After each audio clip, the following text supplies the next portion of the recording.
Praise Lord सभी को।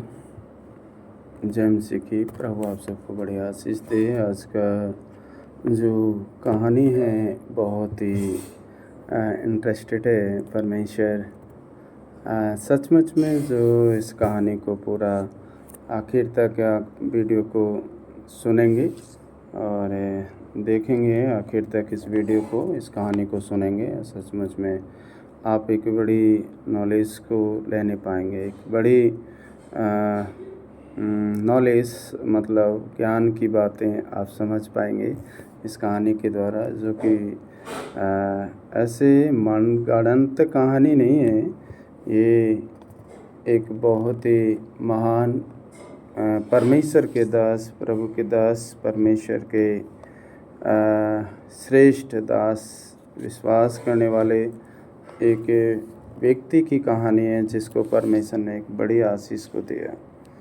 और देखिए, और उसी के जो पोता था उसी के नाम पर आज हम देखते हैं कि जो संसार का सबसे बड़ा देश है इज़राइल, उसके पोते के नाम पर आज वो कंट्री है जो कि दुनिया का सबसे बड़ा शक्तिशाली और सामर्थ्य देश है, जिसका नाम परमेश्वर ने खुद इज़राइल रखा। तो थोड़ा सा हम इस कहानी में देखेंगे। कई बार देखिए, हम बहुत सारी बातों को सीखना चाहते हैं, लेकिन ये जो कहानी है आज से 4000 वर्ष पहले की कहानी है।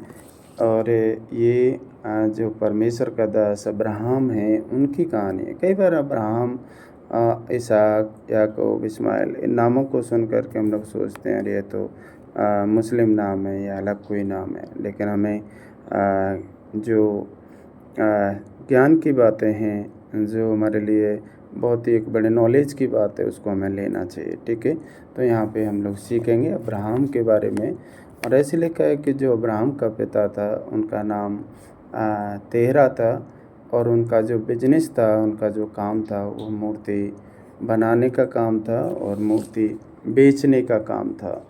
वो ये काम करते थे। एक दिन क्या हुआ कि जो अब्राहम के पिता थे तेरह, वो एक दिन घर से बाहर गए।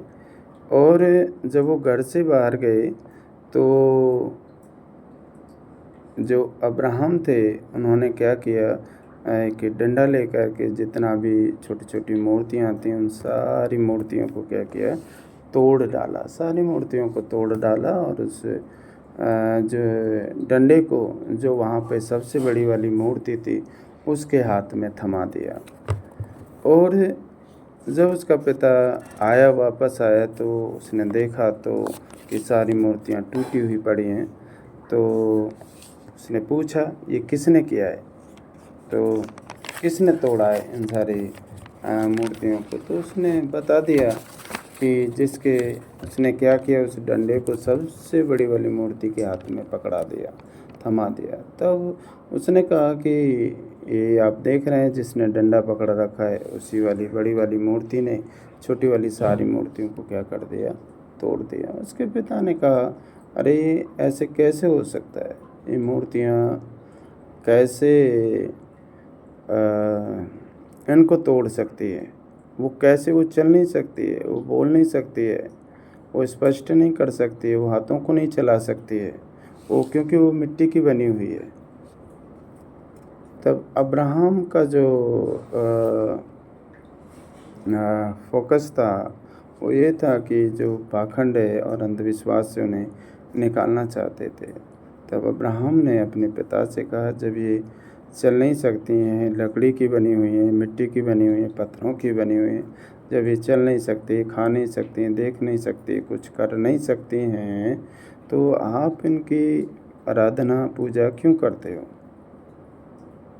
क्योंकि अब्राहम यही चाहते थे कि वो उनको पाखंड और अंधविश्वास से निकालना चाहते थे।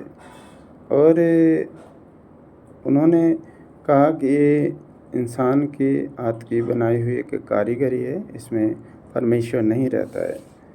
तो देखिए, अब्राहम ने उस समय क्या किया, परमेश्वर को खोजते रहे। और एक दिन ऐसे शास्त्र के अंदर लिखा है, पवित्र शास्त्र के अंदर कि एक दिन परमेश्वर ने अब्राहम से बात किया। और अब्राहम से बात किया एक दिन, जब हम जेनेसिस उत्पत्ति 12 अध्याय को पढ़ते हैं तो वहाँ पे लिखा है कि परमेश्वर ने अब्राहम से बात किया और अब्राहम से कहा, हे अब्राहम, तू अपने पिता के घर और अपने देश को छोड़ करके उस देश में चला जा जो मैं तुझे दिखाऊंगा। और परमेश्वर का दास ने, जो अब्राहम थे, उन्होंने परमेश्वर की आज्ञा का पालन किया, प्रभु की आज्ञा का उन्होंने पालन किया। और ऐसे लिखा है कि जब उन्होंने परमेश्वर की आज्ञा को माना तो परमेश्वर ने उनको एक बड़ी आशीष दिया। बड़ी आशीष उन्होंने दिया जब उन्होंने परमेश्वर की आज्ञा को मान करके निकले। तो देखिए, एक इतनी बड़ा परमेश्वर ने उनको आशीष दिया। आज अगर पवित्र शास्त्र को पढ़ते हैं तो अब्राहम विश्वासियों का मूल पिता है। अब्राहम के द्वारा 2 जातियाँ, बड़ी जातियाँ बनी, जो आज के समय इस पूरे संसार में सारे देशों के अंदर फैली हुई हैं। जो पहली जाति है मुस्लिम, दूसरा जाति है क्रिश्चियन। पहली जाति क्रिश्चियन है, दूसरा जाति मुस्लिम है। जो आज हम देखेंगे कि सबसे ज़्यादा जो आबादी है वो क्रिश्चियनों की है इस पूरे संसार के अंदर में। देखिए, परमेश्वर ने अब्राहम की जब उन्होंने आज्ञा मानी और उनका पीछे चले तो परमेश्वर ने उनको एक बड़ी आशीष दिया, बहुत बड़ी आशीष दिया। आज ये कहानी मुझे आपको इस बात को सिखाती है कि हमें अंधविश्वास से बाहर करना चाहती है। और ये कहानी आज हमें ये सिखाती है कि हम परमेश्वर की जब आज्ञा को मानते हैं तो परमेश्वर हमें एक बड़ी आशीष को देता है। और देखिए, ऐसे लिखा है कि जो अब्राहम से उसके 2 बेटे उत्पन्न हुए, एक का नाम इस्माइल था और एक का नाम इसहाक था। इस्माइल से मुस्लिम उत्पन्न हुए और इसहाक से क्रिश्चियन उत्पन्न हुए। तो एक बड़ी जातियाँ जो आज इस संसार में सबसे ज़्यादा जो आबादी है वो क्रिश्चियन लोगों की है। और देखिए, परमेश्वर ने जो अब्राहम का जो पोता था, जो इसहाक से उत्पन्न हुए थे, इसहाक से 2 पुत्र उत्पन्न हुए, एक का नाम एसाव था, एक का नाम याकूब था। तो देखिए, परमेश्वर ने याकूब को बहुत आशीष दिया और याकूब से 12 पुत्र उत्पन्न हुए, जो आज 12 गोत्र कहलाते हैं। और परमेश्वर ने याकूब के नाम को बदल करके उसका नाम इस्राएल रख दिया, जो आज दुनिया का सबसे बड़ा सामर्थी देश है, जो आज यहूदियों का सबसे बड़ा सामर्थी देश है। जो आज हम जो कुछ भी हमारे पास है, चाहे वो इंस्टाग्राम है, चाहे वो फेसबुक है, चाहे वो कोई भी जो आविष्कार किए गए सारे जो वैज्ञानिक हैं, इंस्टाग्राम, फेसबुक, पेपल, जितना भी आविष्कार हैं जो हम देख रहे हैं कि जो सब कुछ जो है, चाहे वो ट्रेन की लाइन है, चाहे भाप का इंजन है, चाहे लाइट है, चाहे एसी है, चाहे साइकिल है, चाहे कार है, जितनी भी सारी चीज़ें उसी देश से वो सारा उत्पन्न हुआ है। उन्हीं लोगों ने उसको बनाया है, वही उनका आविष्कारक हैं। तो आज देखिए, परमेश्वर ने उनको एक बड़ी आशीष को दिया। आज हमने सीखा है कि कैसे परमेश्वर ने अब्राहम को कुल को आशीष दिया, कैसे परमेश्वर ने उसके पोते के नाम को बदल करके अब्राहम के खुद के नाम को बदला परमेश्वर ने, उसकी वाइफ के नाम को बदला परमेश्वर ने। और ऐसे लिखा है कि 100 साल में उनके लिए इसहाक जो था वो एक बेटा दिया। और देखिए, इसहाक से याकूब हुआ, याकूब से इज़राइल कंट्री बना। इज़राइल के याकूब के नाम को बदल करके परमेश्वर ने इज़राइल रख दिया, जो आज पूरे संसार के अंदर सबसे सामर्थी देश है।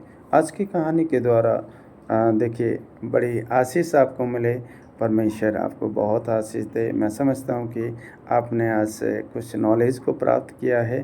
परमेश्वर आपके वंश को बड़ी आशीष दे, आपके नाम को महान करे। और देखिए, हमने देखा कि कैसे जो लोग परमेश्वर की आज्ञा मानते हैं, परमेश्वर उनको महान करता है, उनको एक बड़ी आशीष देता है। तो आज का कहानी जो था एक अच्छे ज्ञान और नॉलेज के लिए था। प्रभु आप सबको बहुत आशीष दे।